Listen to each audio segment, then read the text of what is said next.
warahmatullahi wabarakatuh. Influencers Ut mewakili Komando mereview usaha teman yang kata teman saya dia buka usahanya di sini. Dan sekarang saya mau ngopi buatan beliau. Mudah-mudahan ini yang dia janjikan ada di lokasi ini. Ayo, Lur, kita ke sana.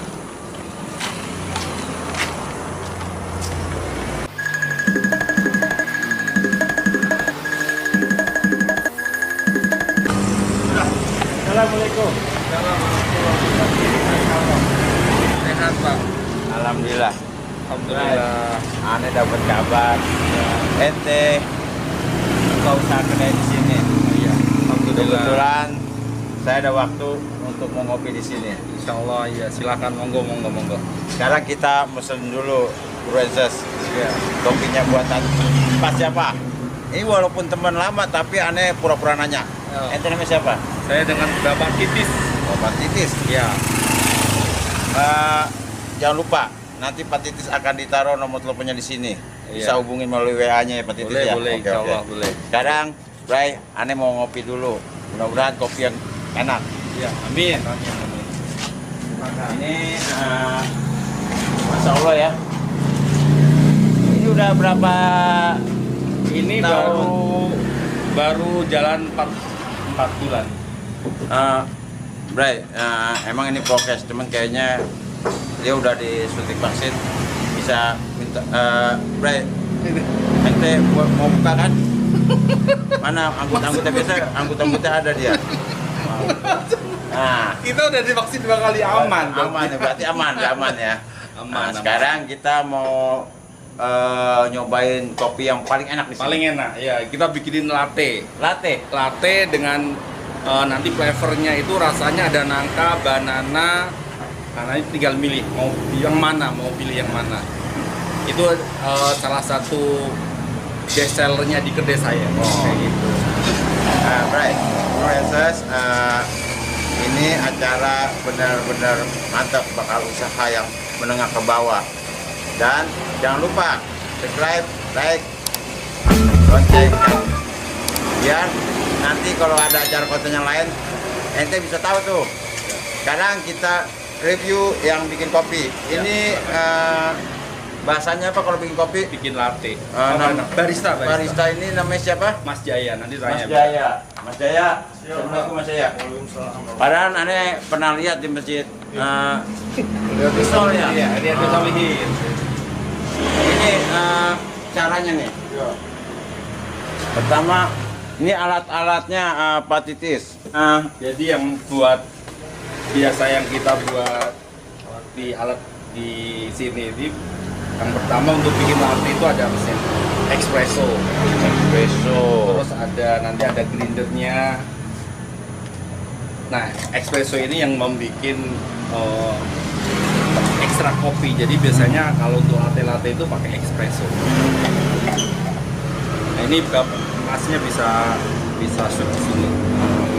Ini kopinya macam-macam ya. Macam-macam. Ada Arabica. Kita Robusta sama Arabica. Jadi kata Yang kecut-kecut Arabica ya? ya Arabica. Aneh suka yang kecut. Ya, kasta bukan. perkopian itu yang tertinggi itu Arabica, makanya kita Arabica. jual Arabica. Hmm. Kalau Robusta biasanya buat kopi susuan biasanya.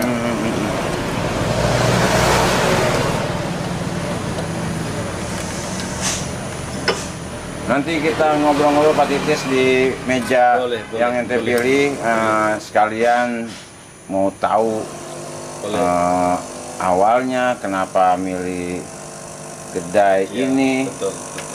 dan modalnya Iya. dan motivasinya tuh apa Betul. emang hobi Iya. atau emang nafkah? Betul. Iya, Bray. boleh. Beliau ini punya isi ulang juga, Bray. Iya. Nama isi ulangnya apa Pak Titis? Zak Otu Water. Apa? Zak Otu Water. Aneh mereview usahanya Pak Titis biar membantu kalian yang milenial yang mau usaha tapi agak sedikit nggak mengeluarkan biaya banyak. Oke? Ya.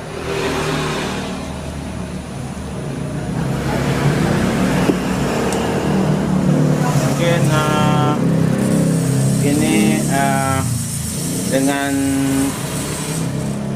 bangku-bangku seperti ini kayaknya kelihatannya unik ya Pak Tulis. Ya, memang kita pengennya tampil beda. Iya. Dan kita konsepnya outdoor. Dan selama pandemi ini emang lebih banyak orang memilih outdoor daripada di ruko ya, karena lebih bebas di luar. Konsepnya.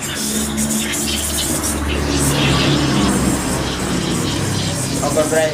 Nunggu baristanya selesai, kita mendingan Oke. Alhamdulillah hari ini saya bertemu teman, sahabat yang udah lama baru jumpa. Dan kebetulan dapat kabar buka usaha kedai kopi.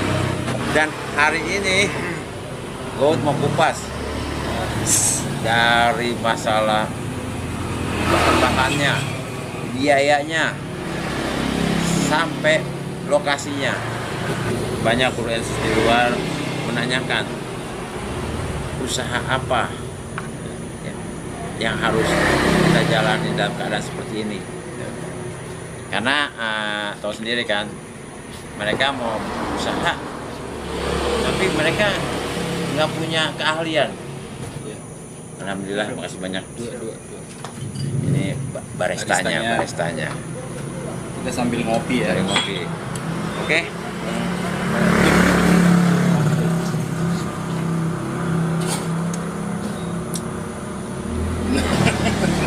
Ini kopi ini Arabica. Ini Arabica ya Pak Titis. Masya Allah. Arabica. Ini tanpa gula loh. Tanpa gula. Oke Pak Titis. Itu ya. Jadi yang ini cobain. Kita seruput.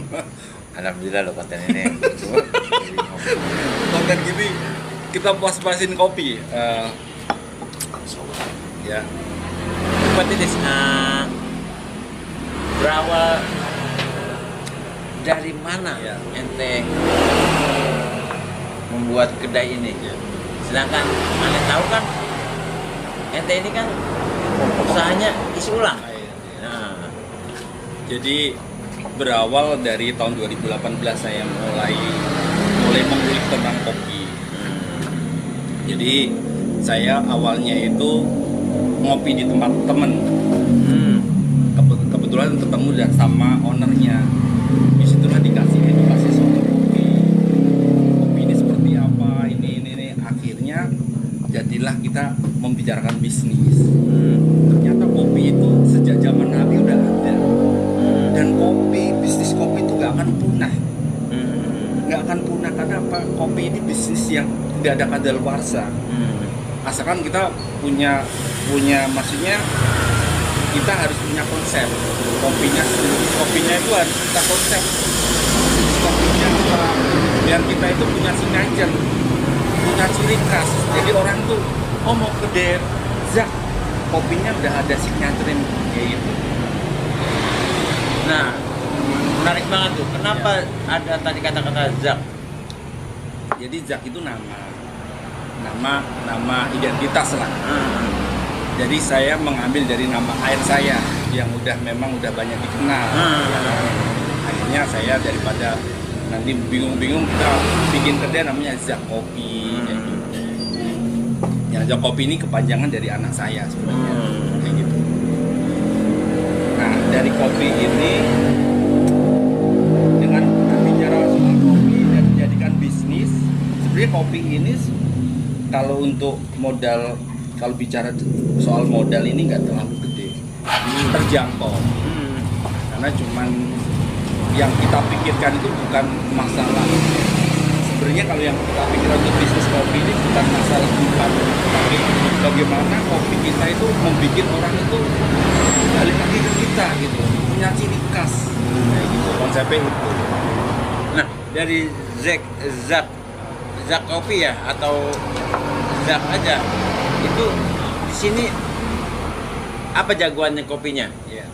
Jadi kita kebetulan ada beberapa kopi yang emang udah kita pilih ya, tapi yang memang benar-benar udah saya anggap ini kopi jagoan kita. Ya, maksudnya kita pengen kopi ini dijual gitu di tempat kita. Tapi karena memang kita masih merintis ya dalam hal kopi ini, jadi kita masih kopi ini masih menggantungkan ke orang. Jadi kita beli kopi, kita ada namanya cupping. Cupping itu kita mencoba tes kopinya itu sebelum kita jual itu kita tes dulu. Itu ada apanya di dalamnya, notesnya itu apa aja. Jadi kita cupping dulu. Nah setelah cupping baru kita promosi ke kedai. Berarti beda sama kopi sasetan dia. Sangat beda sekali. Beda ya. Beda sekali. Nah, itu bisa rasain kalau kita nyeduh kopi bener dari biji kopi asli. Ini kopi ini nggak pakai gula, Nggak. tapi ada asamnya. Dan dia tuh kopinya tuh pas banget ya. Ini apa? Airnya juga ada, takarannya, panasnya ada. Ya, memang betul. Jadi kalau untuk menyeduh kopi jenis seperti ini origin, tapi kalau nyebut kopi ini namanya kopi origin. Tanpa gula, pokoknya Original ya, Original. ori ya. Itu biasanya pengaruh di suhu. Suhu harus ada aturannya. Caranya tubuhnya juga harus ada aturannya, Pak. Nggak asal ya, tapi ada kan harus ditimbang. Guys, ini asam guys. Asam. Pahit tapi pahitnya nggak parah banget. Dan ini kayaknya baru ini ya. Ada kopi tanpa gula tapi nikmat gitu loh. Nah, gitu. Iya ya. Nah, kopi ini juga dari kopi diolah ketemu barista. Nah, barista itu juga berpengaruh besar untuk menghasilkan tes kopinya. Jadi nggak sembarangan. Jadi udah ada aturan-aturan. Kalau kita usaha gini harus punya barista kah? Sebenarnya kalau pengen kita handle sendiri bisa, nggak harus ada barista. Tapi mungkin karena kita sibuk atau apa, kita harus lihat satu air ya barista. Nah barista itu memang harus punya ilmunya lah, nggak sembarangan. Jadi kita nyarinya juga harus ada, ya dia bener-bener jiwanya udah kopi gitu, tahu persis tentang perkopian. Ini kayak kembang-kembang ini ya. Tulip, iya nyebutnya tulip, Tulip. gambar ya, gambar bunga tulip. Guys,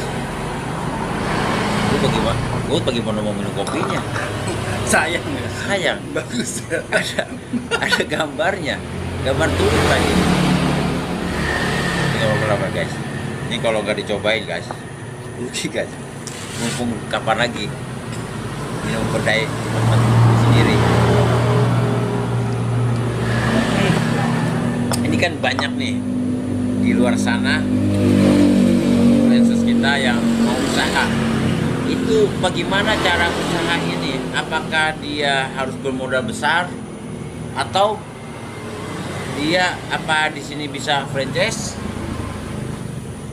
atau ada yang sekolahnya? Sebenarnya kalau saya kayak pemilik kedai gitu sebenarnya nggak harus sekolah sih. Yang penting kita punya. Ini kan sebenarnya kalau untuk kedai-kedai itu kan kita lifestyle ya, gaya hidup, gaya hidup, dan itu biasanya kebanyakan orang pemilik kedai itu hobi. Jadi dari hobi jadi menghasilkan bisnis gitu loh, dan bisa bermanfaat bagi orang. Nah kalau ditanya soal anggaran dan untuk membuka kedai kopi ini nggak terlalu tinggi untuk biaya budgeting untuk membuka gitu ya. Saya aja kayak gini aja Pak, antara 10 sampai 15 juta. Itu 15 juta udah sekalian sama peralatan semuanya. Udah kayak gini lah. Saya kemarin udah coba hitung, ya kurang lebih 15 juta. Sama lighting, ada apa, neon box. Biaya awal. Guys, untuk para milenial, daripada ente nongkrong nggak ada karuan, mendingan ente belajar mencintai kopi, karena kopi itu abadi dia. Gini bro, sekalian aneh mau nanya juga, ente kan sebelumnya usaha ini apa berbau air ini kan ente pernah aneh dengar nih usaha karyawan sales Iya. showroom mobil-mobil mewah. Iya. Nah, Iya. itu coba ceritain bagaimana bisa beralih ke air. Itu hidayah itu. Ya, diantar Kalau untuk take away bisa. Kopi ya, bisa kopi. ya. Kita bisa take away. Yang enak sih datang aja, Bray. Datang kalau ngopi enak. Karena di sini tempatnya nongkrong, enak, santai. terbuka, lampunya bagus, nggak ngeganggu orang-orang yang lain di sana karena punya milik sendiri. Oke, Bray. Sekalian juga mau nanya juga nih dari awal ke usaha itu dari 2000 berapa pindah ke air. Tapi nggak langsung ke air kan, Bray? Dari saya waktu masih di dunia otomotif ini udah merintis air. Oh, Udah merintis air. Saya buat jaga-jaga nanti kalau suatu saat saya keluar harus punya pegangan dulu yang buat pegangan kita waktu resign kan. Jadi tahun 2013 awal 2014 saya udah melepaskan Toyota. Nah di situ saya udah punya dari tahun 2010 udah punya pelanggan air. Akhirnya saya maksimalin lagi di tahun 2014 itu kembangin lagi itu air. Akhirnya sampai banyak. Alhamdulillah sampai sekarang. Iya. Gitu. Dia bisa ngedrop air 100 galon loh. Walaupun harganya miring.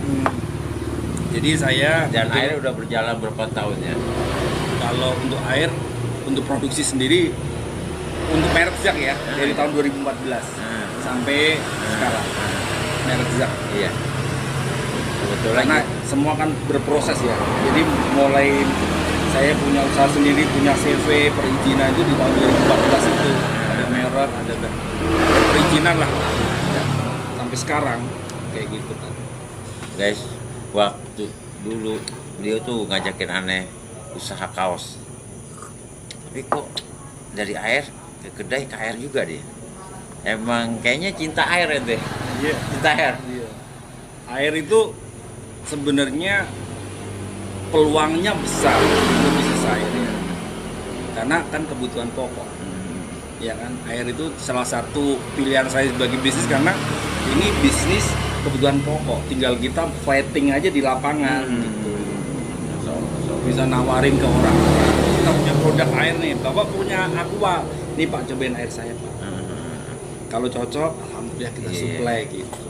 Jadi waktu itu saya punya konsep di air, satu hari satu pelanggan baru. Semua orang saya tawarin Pak. Ya, konsepnya seperti itu. Sama istri kayak gitu. Iya. Istri juga kayak gitu kan, karena memang nganggur semua. Satu hari satu pelanggan baru. Satu hari satu pelanggan baru. Ya udah, kayak gitu bertumpuk-tumpuk kan, kalau udah jadi pelanggan kan tinggal memaintain. Gitu Pak. Sampai kan penjual air juga ada si biru. Iya. Konsep Ya. one day one new customer. One day one new customer. Makanya beliau nih bolak-balik bawa mobil bak kap terbuka ya. Iri ya. Aneh ini enggak ya? Enggak ya? Cuman salut aja loh. Luar biasa Allah ya. tuh Pak. ngasih rezeki masing-masing. Heeh. Beliau temen aneh air juga, aneh air. Ada lagi yang lain air juga. Sampai kita dapat khusus dari Pak RW ya, pas pandemi itu kita dapat jatah untuk jadi pelanggan yang di perumahan itu nyari air di dalam. Oh iya, dulu waktu pandemi. Alhamdulillah kita jalan semuanya ibadah tetap ibadah ya. Jadi gini Pak Ipul, kalau seandainya kita bisnis apapun itu harus melibatkan agama. Ya. Bisnis apapun, sekecil apapun, kita itu harus ada agama itu harus kita ikutkan karena penting biar kita itu nanti di dalam mengolah bisnis itu benar arahnya. Jangan mohon maaf kalau seandainya kita nggak melibatkan agama, itu biasanya kita ini yang penting untung walaupun kita nyikat sikut kanan kiri menghalalkan segala cara, yang penting untung. Tapi kalau kita melibatkan agama gitu kan, wah saya salah sih ya kan Pak. Cukup dan berkah ya. Oh iya, Iya. betul. kalau melibatkan agama itu enak. Makanya saya selalu tekankan sama teman-teman kalau sharing gitu, kita harus melibatkan agama. Setiap bisnis apapun, sekecil apapun, kita harus melibatkan. Dari segi permodalan, dari segi bermuamalah, kejujuran, itu harus kita terus kita jaga. Kayak gitu. Jadi Pak Titis, kalau misalnya ada orang yang mau belajar atau dia mau merintis Kopi, kopi, buka usaha kedai seperti ini, apa boleh jadi rujukannya Bisa. direpresentasikan kepada Pak Titis? bisa. Saya nanti bisa bantu sebagai konsultan. Mm-mm. Jadi kebetulan saya juga punya barista. Mm-mm. Jadi barista bisa bantu. Mm-mm. Nanti Mas Jaya bisa bantu. Nah guys, denger gak?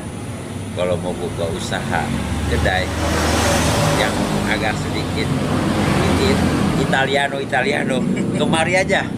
Bayangin, mau nyobain di kopi, benar-benar nikmat banget.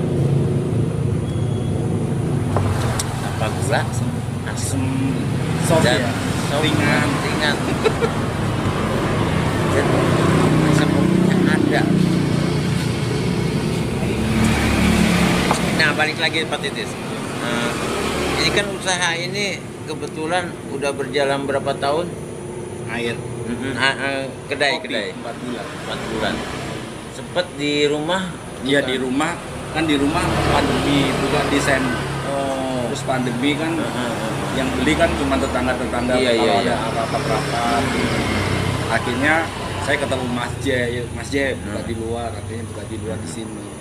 Dan saya orangnya kan enggak, maksudnya saya tetap kalau bisnis kan tetap ada itu Pak, ada apa ya istilahnya, kita harus mikirkan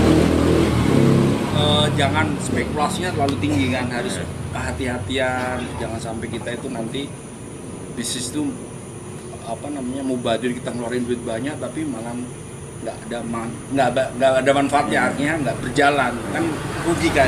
Makanya saya udah kalau mau buka kedai kopi, ada ruko nih, teras mau nggak? Akhirnya mau, akhirnya buka di sini. Tapi sebenarnya saya pas karena konsep saya memang pengen outdoor. Sekarang ini kan konsepnya outdoor Pak.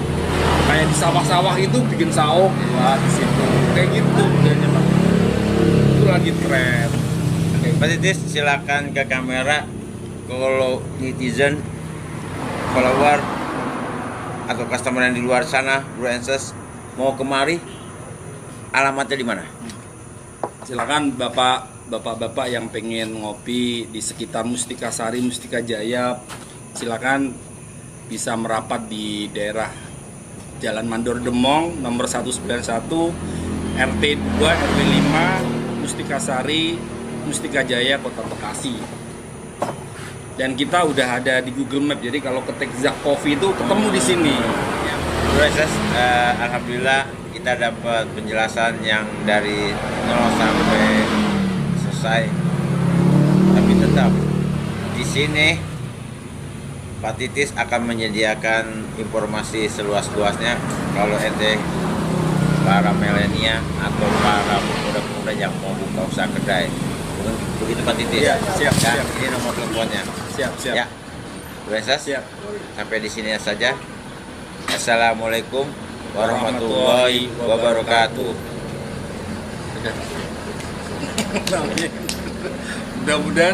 Mudah-mudahan ada yang nanya-nanya.